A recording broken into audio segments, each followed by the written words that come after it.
Donald Trump loves to pretend as if he cares a great deal about free speech. In fact, during his speech at CPAC, he invited on stage a young man by the name of Hayden Williams. He's a conservative activist who was actually punched at the University of California at Berkeley's campus last month. Now, we're consistent on this issue. I don't care if I agree with your politics and completely disagree with the politics of the individual that you're attacking.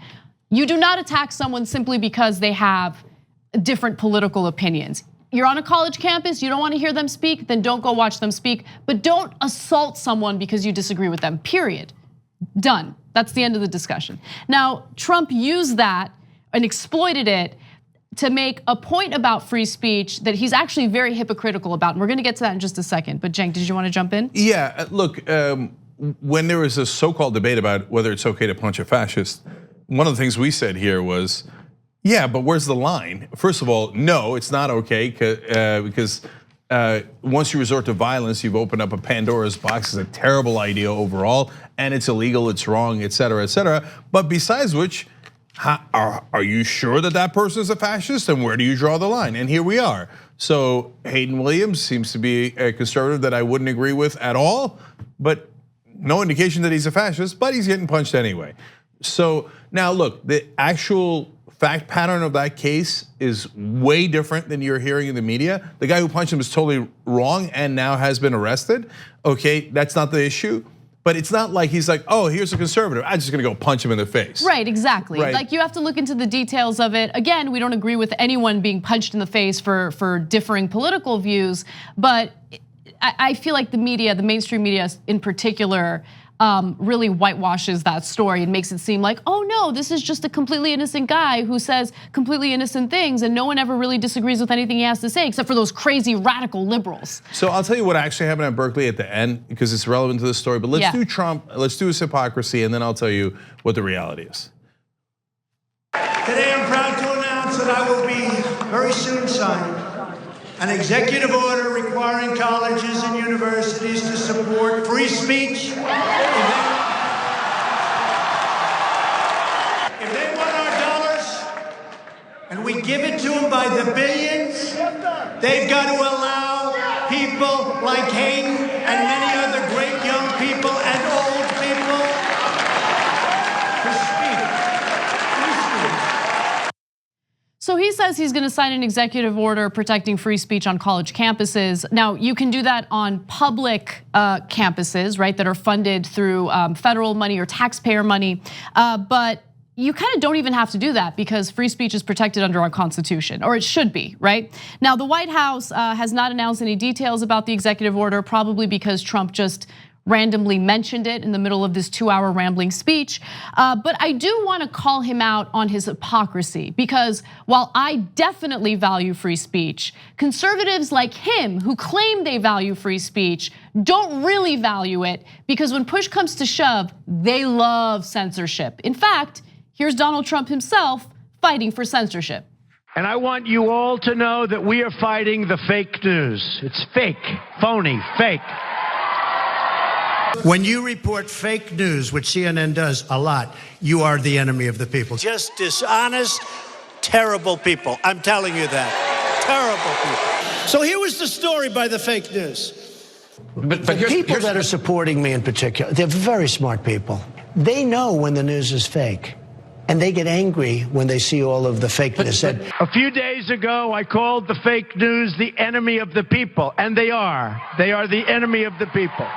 Whatever happened to fair press? Whatever happened to honest reporting? Chris, I'm calling the fake news is the enemy. It's fake. It's phony.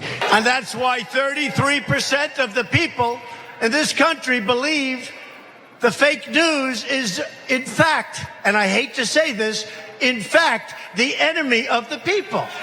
But they can make anything bad because they are the fake, disgusting news. By the way, I hate some of these people, but I'd never kill them. I hate them. No, these people, honestly, I'll be honest. I would never kill them. I would never do that. Let's see. No, I wouldn't. I would never kill them. but I do hate him. So let me get this right. A guy who brags about, I probably won't kill members of the press, now telling us he's a champion of freedom of speech and presumably freedom of the press, which is also in the First Amendment. And so that's hypocrisy number one. And by the way, today, New Yorker magazine with a story out with that Jane Mayer got an exclusive on, where Donald Trump tried to block the AT&T Time Warner merger because he said he didn't like what CNN was saying about him. And he's a champion of freedom of speech. Hilarious, hilarious. But all right wingers are guilty. Yes, I said all. They have no principles, so they'll turn around at the same time and go, the states and the federal government should pass laws making criticism of Israel illegal. That you will lose state contracts and federal contracts if you criticize the state of Israel and call for a boycott, divestment, or sanction policy. Wait a minute, I thought you were for freedom of speech. That's criticizing not even our government, a different government.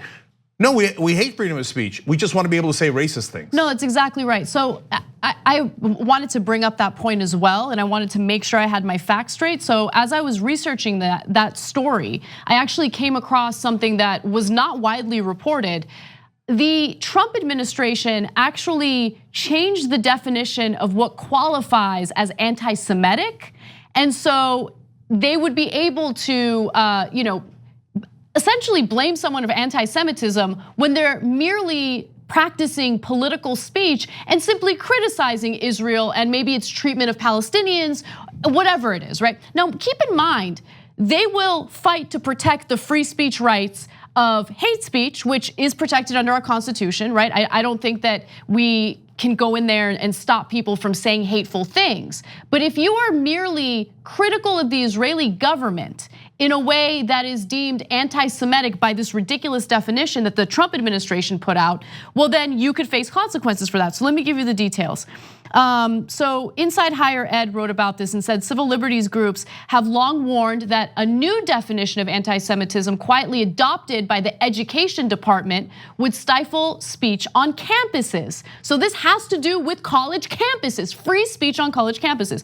The education department embraced Judaism as an ethnicity and adopted a hotly contested definition of anti-Semitism that included denying the Jewish people the right to self-determination by, for example, claiming that the existence of a state of Israel is a racist endeavor and applying double standards by requiring of Israel a behavior not expected or demanded of any other democratic nation. So for example, if you said, hey, Israel should not kill civilians at a disproportionate rate in Gaza when they have conflicts there, about 100-to-1 ratio of civilians killed in Israel versus Gaza. I don't want civilians killed anywhere. They say, well, see, you're holding Israel to a standard that no other democratic nation is subjected to, who can kill anyone they like. It's not remotely true. Right. We hold America to the same standard. We hold all the other countries to the same standard, but under their definition, anti-Semitic, and your speech is banned. Your speech criticizing Israel is banned. You see how they're for free speech? Hilarious, hilarious. They're a total and utter joke. And the fact that the mainstream media takes Republicans seriously as if they have principles, and like in this country, because of the mainstream media constantly being neutral to reality and the truth, right now if you ask people who's more of a champion of free speech, Republicans or Democrats, I bet you the answer would be Republicans, because they're always going out there, free speech, free speech. I mean, I'm gonna make it illegal to do free speech I don't like, but I wanna be saying racist and horrible things. In fact, on the issue of anti-Semitism, pretending to care about anti-Semitism in order to protect Israel, but then Trump turned around and said the people who were chanting the Jews will not replace us, that there were good people on that side. Very fine people on that side. Are you anti-Semitism? We're talking about anti-Semitism. Okay, and on that issue, hey, free speech. They had free speech about to hate Jews, right? But not Israel. That's a different thing. Okay. Anyway, last thing is back to Berkeley. Okay. So they're like, oh my God, this guy gets punched. It makes it sound like now he's saying I'm going to take funds away from Berkeley. Makes it sound like the dean of Berkeley went and punched the guy. Was it a dean faculty member? Was it someone in the staff? Was it a Berkeley student, right? Was it anybody from Berkeley? No, it turns out the guy was not a student who punched him. So the guy who got punched is not a Berkeley student. The guy who punched him is not a Berkeley student. It happened to happen on campus. And by the way, the fight actually started from some disagreement that they were having over some pamphlets or whatever. And then the table got overturned. The next thing you know, they're fighting and he punches him. Okay. Now that's a terrible thing. He should be arrested. I'm glad he is. Okay. By the way, you know who else is glad he's arrested? Berkeley. They immediately put out a statement saying, we're gonna go find the guy. We're gonna make sure he's arrested. And then they said, we don't, like, you're telling us that the college itself is not supportive of free speech. He's like, they explained. You know how many conservative speakers we've had on college campus in the last year? 9. Charlie Kirk, Candace Owens, Dave Rubin. Okay, I wonder how much the Koch brothers paid him for that speech. Okay, anyway, so have they had 9 online progressives? Have they had 9 progressives, period? Who got paid at Berkeley as to be a progressive speaker? I don't know. But conservatives, they shower with money. At Berkeley, they can't stop paying conservatives to come speak. Has there been any violent incidents this year around those 9 speakers? None. You know how much they spent on security? $4 million on security alone, okay? Why? Because Fox News is constantly Trump, etc. Oh, Berkeley's dangerous, Berkeley's violent. So they spend $4 million to make sure nothing happens. There's no impropriety. Some dude walks onto a college campus, punches someone, and Trump's like, Berkeley, we're gonna take away money from Berkeley. They don't care about the facts. Why are we having conversations and debates with people who constantly lie? They especially don't care about the facts when they want to carry out something anyway, right? Of course they want to defund or take money away from universities like Berkeley. Of course, because they have scientists and they have teachers and they have facts. Right. They don't want you to have any of that. All they want is you to have Fox News and their propaganda. They constantly attack every source of information you could possibly get. So there's a win-win from them. In fact, there's a triple win. They get to be victims. They get to be a proponent of whatever hateful speech that conservatives want to make on campus, and defund universities in the meanwhile. And who helps them? Look, I'm telling you, mainstream media, prove me wrong, prove me wrong. Hey, did you do a story about the real facts at Berkeley? Did you do a story about how much the Republicans are fighting against free speech at the national level, at the state level, and on college campuses? Did you do that story, mainstream media? No, you blindly and dutifully reported it as if, oh my God, liberals hate free speech. And then Bill Maher will come in and help you out. And then all they have is this propaganda machine that overwhelms the truth. On the go, don't worry, we got you covered. You can still listen to TYT at our new podcast network. Find us on Apple Podcasts, the Google Play Store, or at tyt.com/podcast.